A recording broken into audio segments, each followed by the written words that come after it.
so ಆಗ judge ಯಾವ ರೀತಿಯಾಗಿ ಇದನ್ನ ಪ್ರೊನೌನ್ಸ್ ಮಾಡ್ತಾರೆ ಇದೆಲ್ಲವೂ ಕೂಡ ನೋಡೋದಕ್ಕೆ ಅಂತ ಹೇಳಿ ಕುತೂಹಲ ಭರಿತರಾಗಿ ಅಲ್ಲಿ ಕ್ಷಣಗಳಲ್ಲಿ ಶಿಫ್ಟ್ ಮಾಡಲಾಗುತ್ತೆ ಎಲ್ಲಾ ಆರೋಪಿಗಳ ಸಹಿ ಪಡೆಯಲಾಗಿದೆ ಡಿ ಗ್ಯಾಂಗ್ ಶಿಫ್ಟ್ ಮಾಡೋಕೆ ಪೊಲೀಸರು ಬೇಕಾದಂತಹ ಎಲ್ಲಾ ತಯಾರಿಯನ್ನ ಮಾಡ್ಕೊಳ್ತಾ ಇದ್ದಾರೆ ಇನ್ನೇನು ಕೆಲವೇ ಕ್ಷಣಗಳಲ್ಲಿ ಜೈಲಿಗೆ ಡಿ ಗ್ಯಾಂಗ್ ಅನ್ನ ಶಿಫ್ಟ್ ಮಾಡಲಾಗುತ್ತೆ ಏನು ಆರೋಪಿಗಳು 6 ಆರೋಪಿಗಳನ್ನ ಪರಪ್ಪನ ಅಗ್ರಹಾರದಿಂದ ಕೋರ್ಟ್ ಆವರಣಕ್ಕೆ ಕರೆತರಲಾಗಿತ್ತು ಈಗ ಆ ಎಲ್ಲಾ ಆರೋಪಿಗಳನ್ನು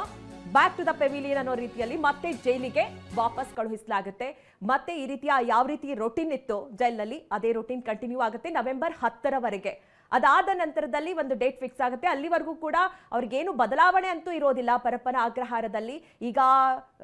ಕೋರ್ಟ್ ಮುಂದೆ ದರ್ಶನ್ ಪರ ವಕೀಲರು ಕೆಲ ಮನವಿಯನ್ನ ಮಾಡ್ಕೊಂಡಿದ್ರು ದರ್ಶನ್ ಪರ ವಕೀಲರು ಅರ್ಜಿಗಳನ್ನ ಸಲ್ಲಿಸಿದ್ರು ಅಂದ್ರೆ ಅವರಿಗೆ ಬೇಕಾದಂತ ಫೆಸಿಲಿಟಿಗಳು ಸಿಗ್ತಾ ಇಲ್ಲ ಆ ಕುರಿತಂತೆ ಆ ಬಗ್ಗೆ ಕೋರ್ಟ್ ಅಲ್ಲಿ ಮುಂದೆ ವಾದ ಪ್ರತಿವಾದಗಳು ನಡೆಯುತ್ತೆ ಆದ್ರೆ ಈಗ ಏನು ಇವತ್ತು ನಡೀತು ದೋಷಾರೋಪ ಪಟ್ಟಿಯನ್ನ ಕೋರ್ಟ್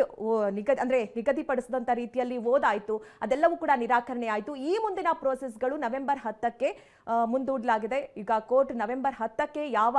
ಡೇಟ್ ಅನ್ನ ಅನೌನ್ಸ್ ಮಾಡುತ್ತೆ ಅನ್ನುವಂಥದ್ದು ಸಾಕಷ್ಟು ಕುತೂಹಲಕ್ಕೆ ಕಾರಣವಾಗಿದೆ ನೀವೀಗ ಲೈವ್ ದೃಶ್ಯಗಳನ್ನ ನೋಡ್ತಾ ಇದ್ದೀರಾ ಕೋರ್ಟ್ ಆವರಣದ ಮುಂಭಾಗ ಸಿಟಿ ಸಿವಿಲ್ ಕೋರ್ಟ್ ನಿಂದ ಸಾಕಷ್ಟು ಸಂಖ್ಯೆಯಲ್ಲಿ ಜನ ಇದ್ದಾರೆ ಹೀಗಾಗಿ ಹೊರಗಡೆ ಕರ್ಕೊಂಡು ಬರೋಕೆ ಸಾಕಷ್ಟು ತೊಂದರೆ ಆಗ್ತಾ ಇದೆ ಈಗ ಮತ್ತೆ ದರ್ಶನ್ ಸೇರಿದಂತೆ ಆರೋಪಿಗಳನ್ನ ಹೊರತರದಲ್ಲಿ ಅಲ್ಲಿ ಮತ್ತೆ ಇನ್ನಷ್ಟು ಕ್ರೌಡ್ ಆಗುವಂತಹ ಸಾಧ್ಯತೆಗಳಿರುತ್ತೆ ಹೀಗಾಗಿ ಅದೆಲ್ಲವೂ ಕೂಡ ಕ್ಲಿಯರ್ ಆಗಲಿ ಅಂತ ಹೇಳಿ ಪೊಲೀಸರು ಕೂಡ ವೇಟ್ ಮಾಡ್ತಾ ಇದ್ದಾರೆ ಈವರೆಗೂ ಕೂಡ ಅಲ್ಲಿ ಮುಂದಿನ ಪ್ರೊಸೆಸ್ ಏನೇನು ಆಗಬೇಕಾಗಿತ್ತು ಅಂದ್ರೆ ಸಹಿ ಸಂಗ್ರಹ ಆಗಬೇಕಾಗಿತ್ತು ಸಹಿಯನ್ನು ಹಾಕಿಸ್ಕೊಳ್ಬೇಕಾಗಿತ್ತು ಹೀಗಾಗಿ 17 ಆರೋಪಿಗಳ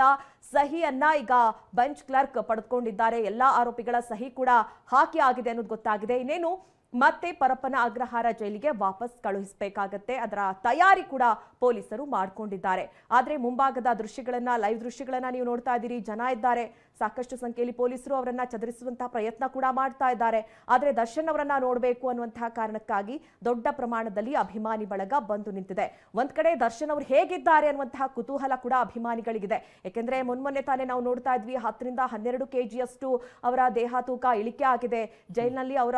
ಸ್ಥಿತಿ ತುಂಬಾ ಕಠಿಣವಾಗಿದೆ ತುಂಬಾ ಕಷ್ಟಪಡ್ತಾ ಇದ್ದಾರೆ ಈಗ ಮೊನ್ನೆ ತಾನೇ ಬಂದಂತಹ ಒಬ್ಬ ನಟ ಕೂಡ ಜೈಲಿನಿಂದ ವಾಪಸ್ ಆದಂತಹ ನಟ ಕೂಡ ದರ್ಶನ್ ಅವ್ರ ಬಗ್ಗೆ ಮಾತನಾಡ್ತಾ ಇದ್ರು ಅವ್ರು ತುಂಬಾ ಕಷ್ಟ ಅನುಭವಿಸ್ತಾ ಇದ್ದಾರೆ ಬೆನ್ನೋವಿದೆ ಸಾಕಷ್ಟು ಸಮಸ್ಯೆ ಇದೆ ಅನ್ನುವಂಥ ಮಾತನ್ನ ಹೇಳ್ತಾ ಇದ್ರು ಹೀಗಾಗಿ ಒಂದ್ ಕಡೆ ಅಭಿಮಾನಿಗಳಿಗೆ ದರ್ಶನ್ ಅವರನ್ನ ನೋಡ್ಬೇಕು ಹೇಗಿದ್ದಾರೆ ಏನು ಅನ್ನುವಂಥದ್ದನ್ನ ಕಣ್ತುಂಬಿಕೊಳ್ಬೇಕು ಅನ್ನುವಂಥದ್ದು ಕೂಡ ಇತ್ತು ಹೀಗಾಗಿ ದೊಡ್ಡ ಮಟ್ಟದಲ್ಲಿ ಕ್ರೌಡ್ ಇದೆ